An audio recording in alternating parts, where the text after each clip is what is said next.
The concept for Epartrade is basically, in my opinion, there's a big hole in the internet. So the internet started many years ago, but there's never been an online business community for racers on the World Wide Web. The need for Epartrade is actually quite obvious. Basically, people in the business of auto racing need a place online to hang out and get their problems solved. It's extremely simple for a buyer or for a supplier to interact on the platform. The first thing you need to do is sign in, which is free. And the second thing is, when you see a product that you're interested in, all you need to do is click on request more information. If it's a company, you click on request more information, and then from there, it is forwarded directly to the buyer or to the supplier. You can go to epartrade.com, you become part of a community of businesses in racing, and it makes sourcing products much easier than just on the internet or using Google.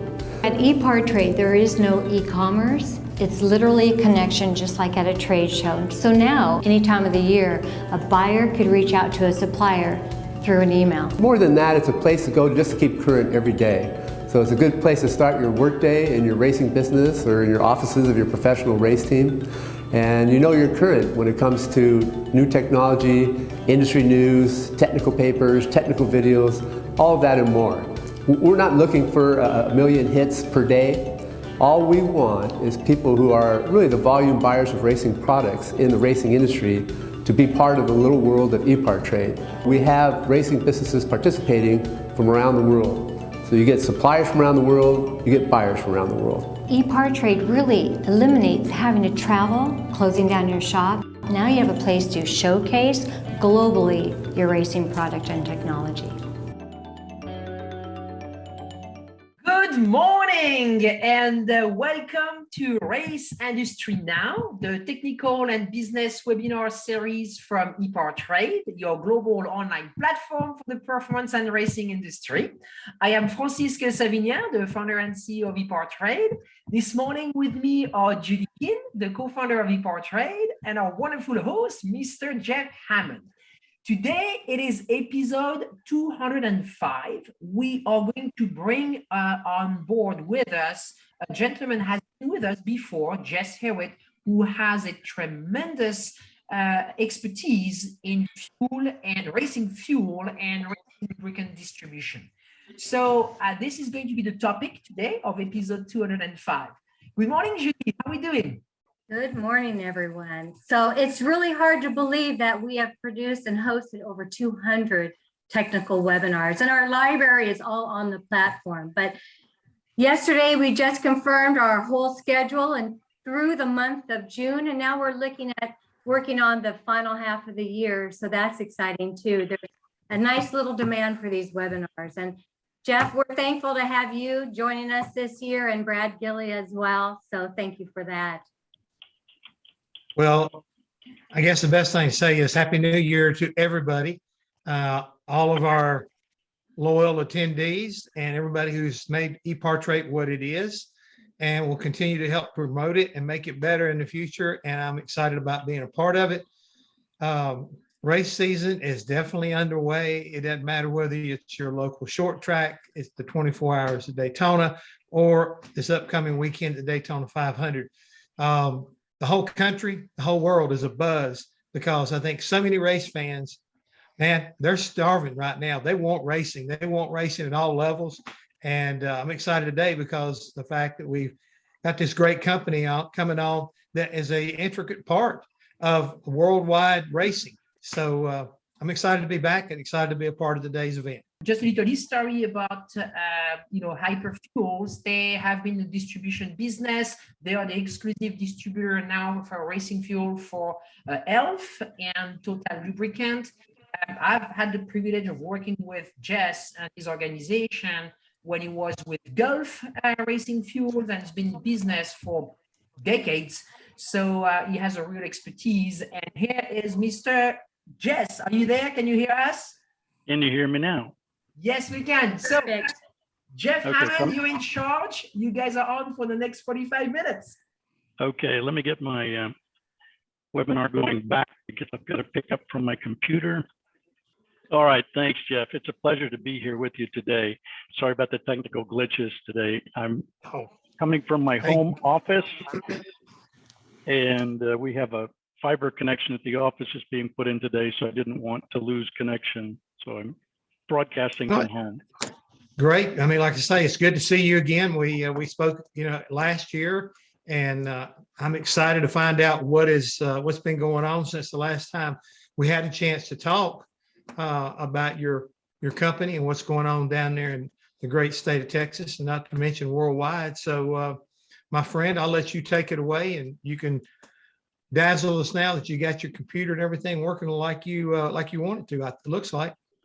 Thank you so much. Appreciate that. Yes, Hyperfuels was founded in 1998 as a way to make high-performance fuels, fluids, and additives available nationwide. We were the ones that initiated the little 5-gallon pail in 1998, as I've been making fuel for a long time and had shipped samples to people all over the world, all over the country. So I knew that I could put a 5-gallon pail on UPS and FedEx. So we market a number of fuels, including Aspen Clean Fuels, Syndiesel Pure Fuels, that's our brand of ethanol-free gasoline, and ELF Racing Fuels and Fluids, Sunoco and Torco. My experience has mostly been in the fuel business, designed gasoline and diesel fuel for over-the-road markets. I've been a member of the American Society of Testing Materials, that's ASTM committee that regulates fuel quality. Been regional executive for the SCCA Houston region, president of the Texas Biodiesel Coalition back when we started making biodiesel, and chairman of the marketing committee of the National Biodiesel. Also was on the NYMEX advisory committee for the introduction of the natural gas and propane contracts, and member of the National Association of Business Economists. I've raced SCCA, Spec Racer, Formula Ford, Formula Mazda. So I've got some racing experience here today, and I'd like to share something that I think is going to be an issue in the future. Can you turn that down just a little bit? Okay, so I know the title may have been kind of interesting. I didn't want to sound too many alarms, but I wanted to present something here today, talk to you about avgas. Avgas has been used by racers for a long time. It was, after all, one of the first high-octane leaded fuels that could be used by aviation, and certainly the guys that were in aviation were selling it to the racing fuel guys because there really weren't racing fuels at the time this was invented. It's getting harder and harder for racers to buy at airports. They're requiring tail numbers and all sorts of identification for the purchase. And it looks like it may be getting even harder to purchase in the near future. We started packaging avgas about 3 years ago to ship to foreign countries because not all countries have leaded aviation gasoline. And so for those countries that don't have it, they have to import it in packages. So let's go back through the history. So leaded gasoline in the United States was created in the 1920s to increase octane numbers for auto engines. GM had a hand in it, and this was the precursor to the founding of a company called Ethel. Ethel was the synonymous with the name for leaded gasoline, tetraethyl lead. And they started putting it in engines about 1923 or so. And then aviation use soon followed with high octane gasolines using up to 5 grams per liter of lead in gasoline. That produced a very, very high octane leaded fuel. We went through a number of different changes in leaded high octane gasoline, and eventually we landed on one. That was called 100 low lead, which only used 0.5 grams per liter of lead in the fuel. Now, for many of you that are younger than me, you may not have been around when the lead phase out happened for automobiles.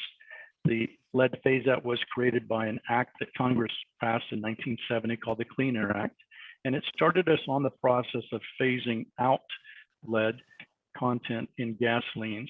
So in 1973, they mandated this phase-in reduction. And in 1974, I want to emphasize this first line. The EPA required the availability of at least one grade of unleaded gasoline in order to be compatible with 1975 make and model year vehicles and newer. And what I want to focus on that. In gas stations, we had a number of different fuels in gas stations. So it was pretty easy for a gas station to take out one leaded gasoline service and put in an unleaded gasoline service. Now, keep that thought, because when we go through what's going to happen to the aviation gasoline market, that will become clear to be a key point in this phase out. So by Hey, Jess? 1996, yes, Could I ask you a question at this point, so that just for some absolutely. clarification would be, we're talking about leaded gas, we're talking about the avgas, we're talking about airplanes and everything. But there's probably some folks, like you say, that maybe weren't around and understand it totally, what the need was for the lead in the fuel. I mean, why it even got there to begin with, and what made it such a premium for racing. I mean, what's the advantage of having lead in the fuel? Good question. So having lead in fuel increases what we call the octane. I'm going to get into a little bit of that when I roll over to my specification page. But adding lead was an easy way to add octane. Adding octane any other way requires very, very, very specialized hydrocarbon components. And it's really hard to get above, say, a 100 octane in any kind of fuel. So when we go through the specification page, you'll see that this avgas is 104 octane, anti-knock index, and we'll go through that. But lead was the easy way to make octane. Gosh, when I started my career in fuel, I was selling a product called natural gasoline, about an 80 octane product, to people in Louisiana. All they did was add lead to it to create an 87 octane fuel. It was pretty easy to make fuel for automobiles.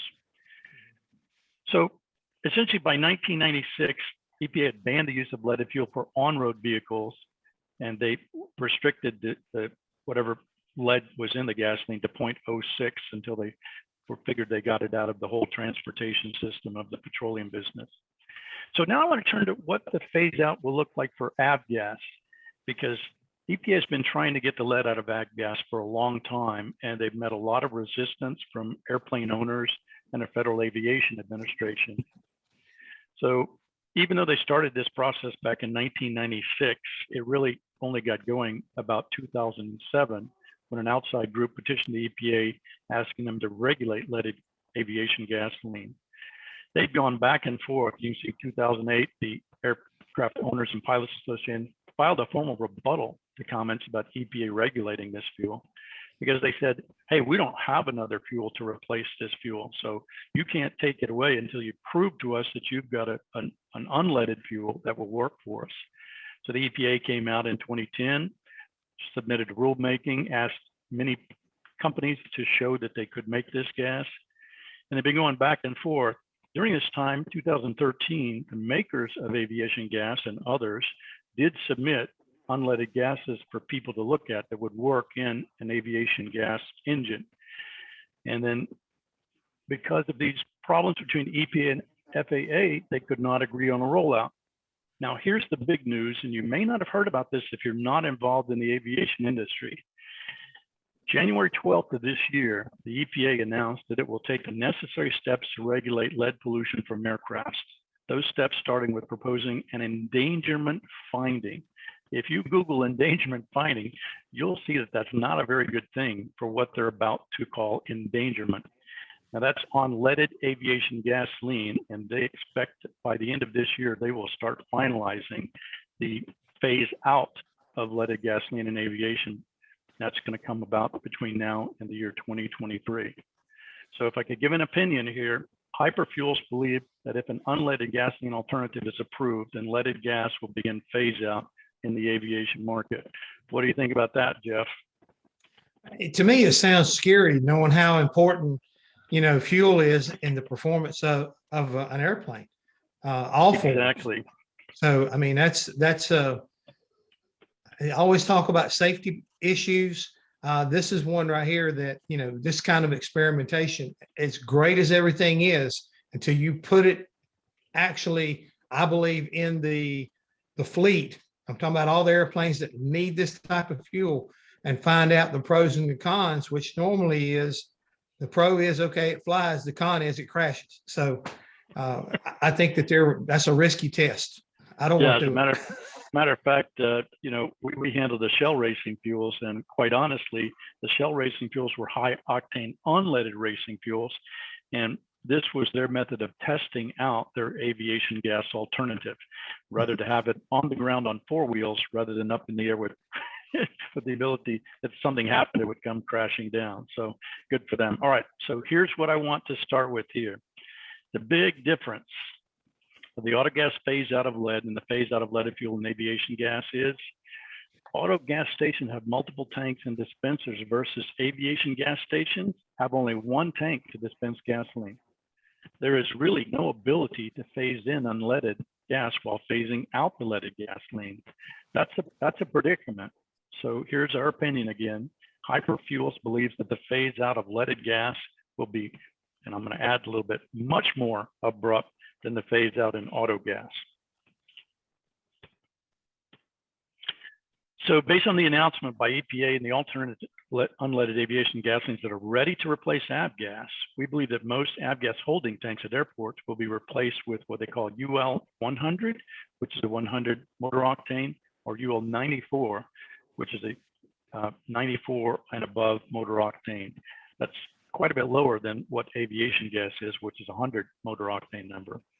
As the airports only have 1 tank for aviation gasoline, so if leaded gas is eliminated, then it will no longer be available from the FBOs and airports, forcing users to buy in packages and drums and IBC totes. Here's a spec of leaded gasoline. So right now it's 0.56 grams per liter. Its octane is 99.6 MON. Most of the producers are making something that's 100 plus. It's about 108 research octane number. So the anti-knock index, R plus M over 2, is about 104 octane. Now, in the aviation world, they rate it as lean 100 and rich 130. So that's the way they characterize it. Not really transferable to what we do in the racing business. The standard is ASTM D910, which has been around, for many, many, many years. We have to realize that this fuel is essentially 100 years old. We've been using it that long. So will avgas be available? Yes, avgas will be available in the near term until EPA addresses how it will be phased out, but expect to see refiners exiting this market ahead of the phase out for this near 100-year-old fuel. I can throw a little comment here. We've been shipping avgas in packages since 2016 because it has been phased out in a number of other countries. So if they have legacy aircraft that they need to run and they must have this 100 low lead, like a Super Mushak, for example, then they've got to buy it in drums and have it transported to wherever they need it. That's going to be a big change in our market here in the United States. So what are we looking at here? 5-gallon pail, 54-gallon net drum. We also put it in 275-gallon totes, and we use 6,000-gallon ISO tanks. These are the kind of tanks that'll fit onto the chassis for, say, a 20 or 40-foot container.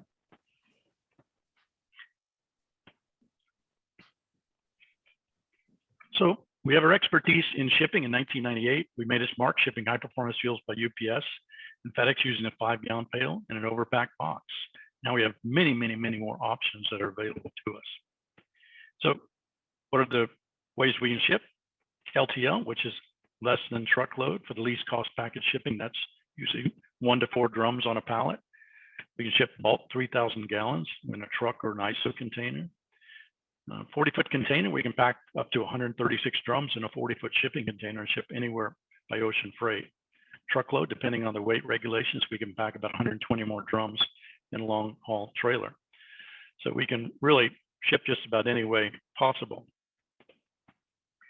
So I want to announce that we're going to be putting the avgas on our Epartrade account this week. So if you'd like to have more information about the product, we're going to have it there. Just click as the instructions were given earlier. And we're going to kick it off with a special price for retailers and resellers and offer that we've got a promotion right now for free shipping for $3,000 plus orders in the continental United States. And we have avgas in stock in drums and ready for shipment worldwide. Now the setup, if you're a member of Epartrade, it's fairly easy. Just contact us using the contact page. We'll show that in the next slide. And there's no minimum purchase. You qualify your business with only a state license, brick and mortar location, or an online store, trackside business. And again, we ship nationwide every weekday on UPS, FedEx, LTL. We also ship worldwide using LCL, less than container, and full containers. So Hyperfuels is a primary supplier of performance fuels and packages, and some fuels are offered in bulk as well. And we welcome your interest. So here's the instructions how to look for us on the Epartrade platform. You go down to the bottom, it says you have questions, ask us directly. You can hook up with us and we can send you the information to get started. So Jeff, I want to kick it back to you and see if I left out anything that might be more important. See what you think.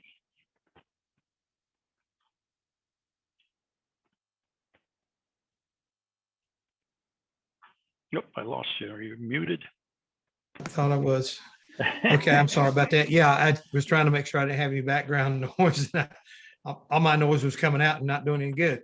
No, what I was going to say is it sounds like, once again, you're ahead of the curve and you realize, there is an issue and you've got a contingency plan. So anybody that happens to be on, our webinar today, if you're in a need from fuel, it can be gotten to you. All you have to do is, like I say, follow the instructions that you've got laid out on your website, and you can get it executed. And I was impressed that, you have the ability to go international or here in the United States. So you can kind of figure out which one your pocketbook and your overall need really needs to be.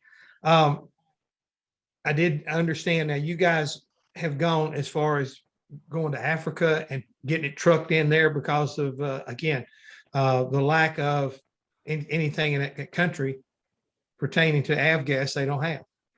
That's right. They don't have in-place infrastructure right now, as we meant, because we talked about that. They only have one tank at the airport. If that has to be unleaded, there's no place for leaded fuel. So these countries that have to have these specialized aviation, they have to get these products delivered in some kind of package. And drums are the most convenient for them because they're easy to handle. People know how to handle them. Whereas something like a tote, weighs over 2,000 pounds. More difficult to handle, but most anyone can handle a drum weighing less than 400 pounds. Now, with the one thing I'm kind of a little bit confused with, the government, EPA, is forcing everybody in the aircraft industry to comply and change. So that's a good way of looking at it. With that being said, you can still come to your company and y'all can you can make it and give it to them, even though they can't get it in the airport. Is that the way I understand this? To make sure I'm clear. That's correct. So, for example, the country in West Africa, we ship in containers to them. They bring it in at the port and they truck it to the remote locations where they have these aircraft landing. And they do the fills there right from the drums into the aircraft. Well, that's great. Hey, we got a question here though from Rich Tormay. He says you've been distributing racing fuels for a long time. What are the most important changes you have seen so far? And do you see any other new technology coming this year or in the near future? So the biggest changes we've seen over the time I've been in business since 1998 are the small changes in the dangerous goods shipping regulations. There have been a few changes along the way. We've had a change in 2015 of the safety data sheet. It used to be called the material safety data sheet. Now it's called the SDS. And they came out with some what we call pictograms, which visually show the dangers of certain fuels. And it required us to go and change all of our safety manuals. And we had to start putting these pictograms on labels or packaging. That was a big change for us. The other change we've seen is that the packaging, although it hasn't changed much, there are some new options that are coming out. We were the first ones to use plastic pails rather than steel pails for some fuels, because the steel pails can be damaged very easily and they don't shed the damage like a plastic container does. So in most cases, we prefer a plastic container if it can hold the fuel. Some fuels will leach out of the plastic pail, so it's not convenient to use steel. But those are probably the two biggest changes we've seen for the dangerous goods, hazmat shipping, and also the packaging that's available to us now. Okay, we have some greetings from one individual, Tim Messenbeer. Says hello. In 2009, the TDI Cup they used your diesel. And Mark Tyson, he want to say he hoped everything is well with you. And do you think that the timeline on the 100 LL is going to change? Will it possibly be pushed back as in the past? Do you see this, Probably a 20% chance that it can be pushed back, but I think this current administration, with that finding of endangerment, that's a key difference in all the other trials that they had to get this thing pushed. So I think that this time they're going to make it happen. Let me ask something again. I'm not wanting to get into politics, but it sounds like that's what we're having to do here a little bit because of the fact that is the FAA not, seeing what you're seeing, or are they, where do they stand in this situation? Well, they're kind of in the middle here because, they came out and told the EPA, you can't phase it out if we don't have an alternative. Now we have at least 5 alternatives by my standards. Hey, Jamie. Jamie's the guy that flies, so he knows what I'm talking about. Now, by my standards, we have the alternative fuels for them to use. So by saying that they're going to do it, the endangerment finding, I think they're going to get it done. And I don't think the FAA or the Pilots Association is going to be able to stop it. They may be able to slow it down or create some opportunity for a more gradual phase in. But as I said, how do you phase in a fuel when there's only one tank at the airport? Well, again, it works if you've got the technology, I guess, and the newer equipment. But I think here what we're really discussing and probably targeting to a certain degree is more the vintage type aircraft and aircraft that was designed to run on leaded fuel and can't be just, you can't just go in there and change a spark plug, or you can't go in there and change a compression ratio. It was going to be total overhaul type stuff to get it to work, correct? That's correct. Some of these engines need that high octane to make them work. We've been making unleaded gasoline and unleaded gasoline engines for some time now. Lycoming and Rotax have made those engines, and they're active in other parts of the world. But some of these engines were not made for an unleaded fuel, not made for a lower octane fuel. So I see there's quite a few of the aviation guys on our call today. Good to see your names there. They can testify to that more than I can. And we'll continue to get questions, which is great. Keep them coming, folks. Really do appreciate your contribution and being a participant today. Jamie Landers, like to say it's been a while, and he was wondering any thoughts on the GA. Again, don't get mad at me, guys, if I don't do it the right way. GAMI fuel that would apply to to race applications. I don't know that fuel, Jamie. You'll have to call and tell me about that fuel. That one's not on my radar. Okay, and yeah, GAMI.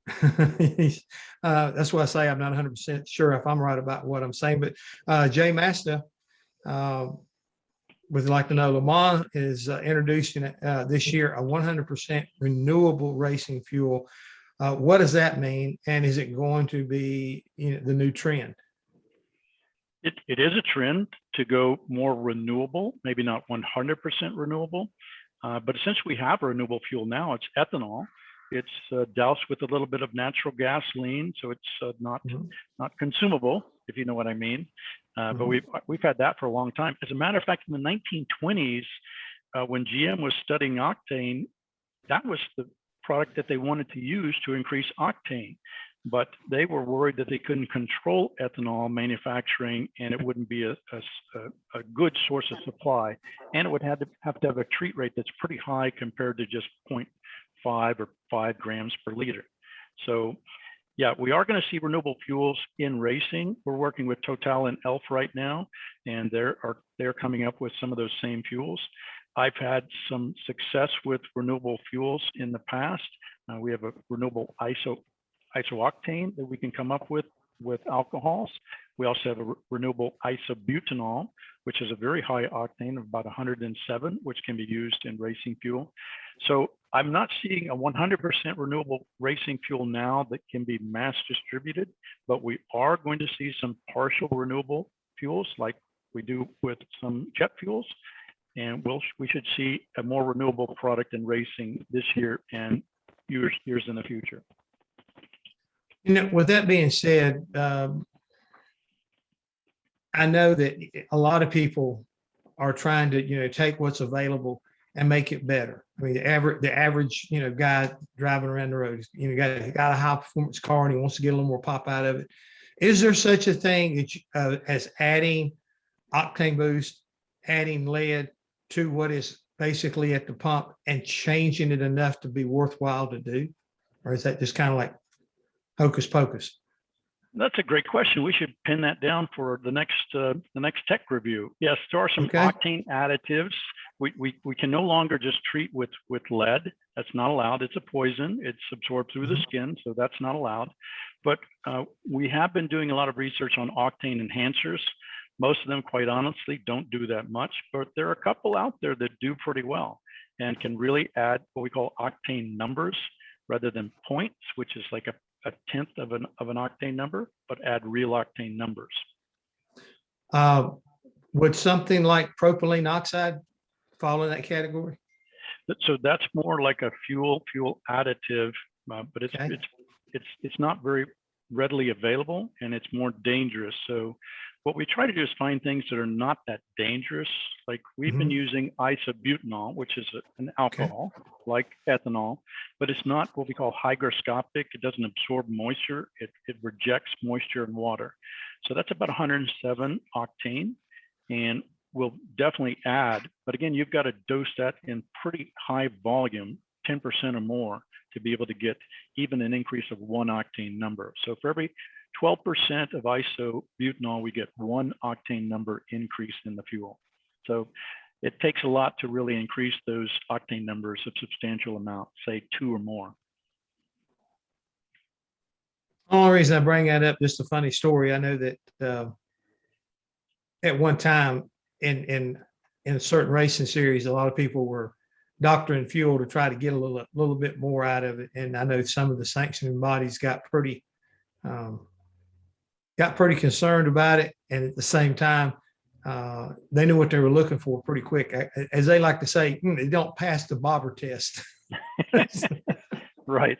Yeah. You know, that happens in every industry. I remember going up and speaking to a propane group, and one of the fellows, and I think it was in Kentucky, came up and asked me, so do you see anything wrong with us adding formaldehyde to our propane to extend the volume? And I was just flabbergasted that anybody was adding formaldehyde to propane to make an extra buck. But it happens out there. People think they know best. But honestly, when it comes to fuel, these refiners that I work with, especially the guys in France with ELF, they look very hard at octane numbers and what we have to do. And engine management is coming in to be key here. So we're doing things now with unleaded at lower octanes that can beat some higher octane alternatives, but the engines have to be made differently. So we'll be coming out with one of those on our next tech. When we get some of these new ELF fuels in, I'll be bringing you back on, and we'll be talking about how our lower octane can beat a higher octane gasoline. You know, that sounds like, you know, great information and great news for as far as we're here, as far as us here at Epartrade. But, you know, when you're working through this process, what's it like to go through that process? I mean, you know, when you're talking to, you know, companies that you're dealing with, but more so when those companies are trying to maybe work with engine builders and people who are trying to come up with these new ideas, what's that process like? Well, it's an iterative process for the most part, and all the engine builders will agree with me when I talk about this. It's an iterative process. You know, you're trying the fuel, you're trying to reach the maximum horsepower advantage with the minimum let's say, stress on the engine, heat. So we work with that to kind of portray it. I think the biggest problem I'm having right now is that I'm using near 100-year-old octane measurements to be able to look at a brand new fuel, and it's just not working anymore. So we use these engines called octane engines. One's a motor octane, one's a research engine, and we test our fuel. But what I'm seeing now with the additives that the refiners are putting in race fuel to prevent detonation, to prevent friction, those octane measurements are no longer valid for me, because we're seeing these unleaded fuels outperform leaded fuels, which shouldn't be the case if we're only looking at the octane engine results. So we're trying to come up with another test that will test engine pre-detonation in a way that's different from the current octane test, because these engines we use are very, very old technology. So we're working with some of the labs to see if they can come up with a new way of testing that will evidence why 104 octane unleaded can beat 112 leaded fuel in terms of performance and resistance to pre-detonation. You know, you referred to pre-detonation several times during this discussion. When you're working with these engineers and engine builders, what are the tells when you're sitting there? You know, you pull the hammer down. Is it the heat going up? Is it, you know, are you hearing a change in the I don't know, watching the dyno run itself? I mean, what are there any kind of tells that say, wait, this fuel is good, or well, we're getting ready to have a problem? Because you know what I mean is, you know, is it damaging the valve seat? Is it having some kind of effect on the edge of the piston? You know what I'm saying? I'm curious about that. Well, that's some of the things we're trying to do. We're trying to develop a testing system that will give us a hint of pre-detonation before it occurs. When pre-detonation occurs, you'll hear it, first of all. You'll see it, because the engine exhaust gases go way crazy, because you're detonating the fuel before it gets to top dead center and the spark plug has a chance to react. So a lot of things go wrong, but we're usually seeing it after the fact. What we're trying to do now is come up with some testing procedures and some equipment that will give us a warning of pre-detonation that's about to occur, so then we can dial back to the previous setting, so we don't go over that and actually have true pre-detonation. Okay, we got Rich again. He's got a question here about, would you recommend changing viscosity on lubricants when increasing octanes, and are there metrics available? So that's an engine builder question. You know, the viscosity of lubricants, we have some very good advances in lubrication right now. And the viscosity is going to be dependent upon the tolerances of the engine and the severity of how much that engine can tolerate in terms of heat. You know, friction, that is based on tolerances. Heat, both those things work against the lubricants. So those engine builders have to specify what kind of lubricants will work with that. So I can't really tell you go to a different lubrication viscosity if the engine builder doesn't recommend that. That's just not our place to do. So stick with what the engine builder recommends, because they know that engine best on the tolerances and the heat that it's able to handle.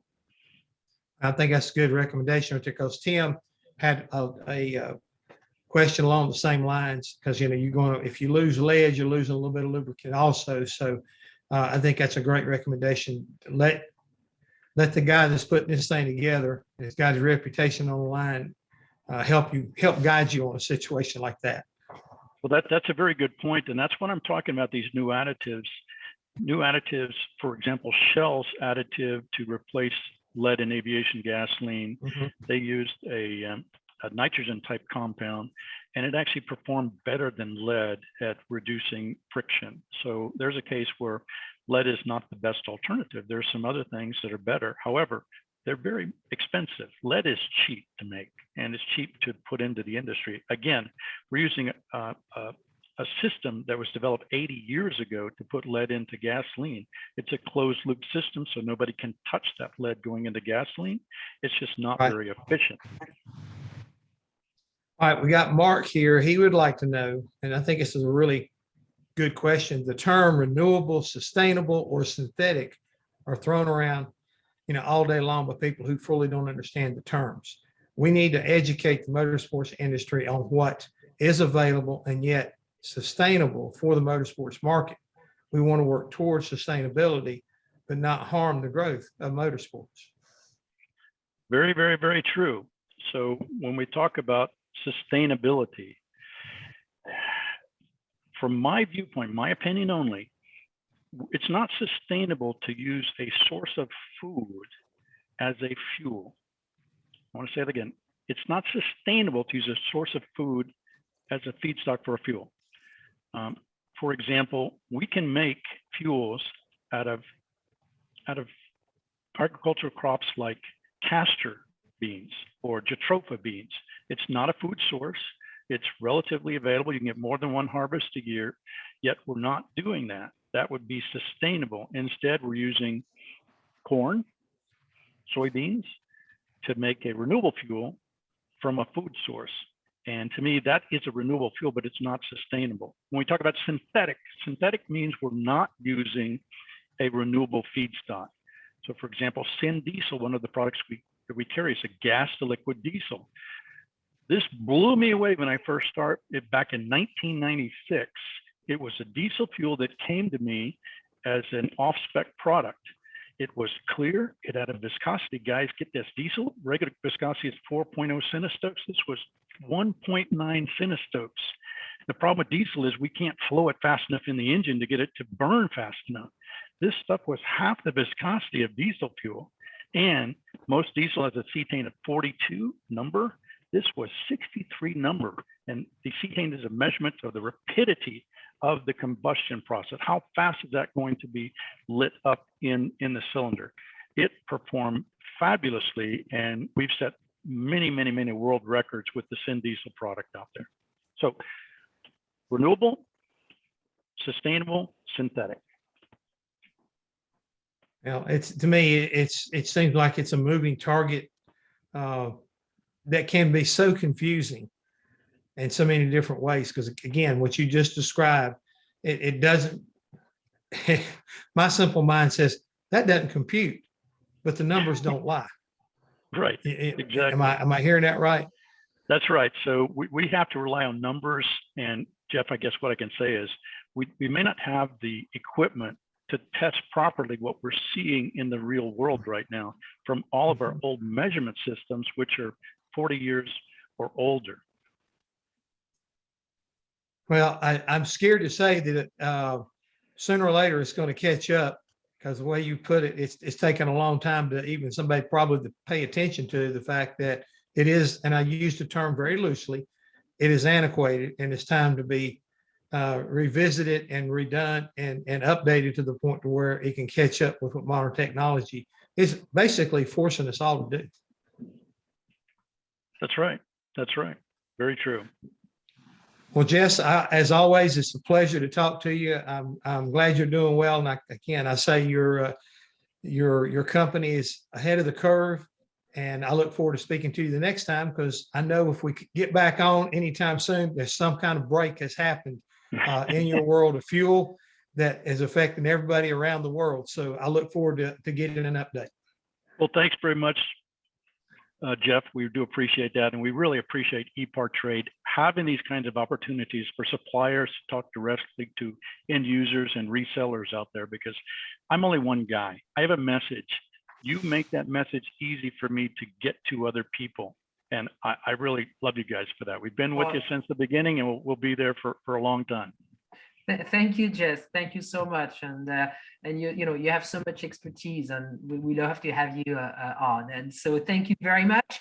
As we mentioned in our first session of 2022, we have reduced a little bit the program to about 45 minutes because people are busy. But program is being recorded each week. So this webinar has been recorded. It will be posted later on the Epartrade platform, on our YouTube channel. It's going to be distributed to our newsletters. Next week, we will be back, Jeff, and we're going to be hosting our friends from Racer. They're doing a special on the new NASCAR. It's going to be hosted with Brad Gilly and Kelly Crandall. And that's about it for today. So thank you very much, everyone, and we'll see you guys next week. Registering on Epartrade is easy. Fill out your name, email, phone number, and create a secure password. Next, select your business type. Choose supplier if you're looking to display products or services and connect with buyers. Choose racing business if you're looking to find new parts and connect with suppliers. Choose race team if you own or are a member of a professional racing team. Begin typing your company name.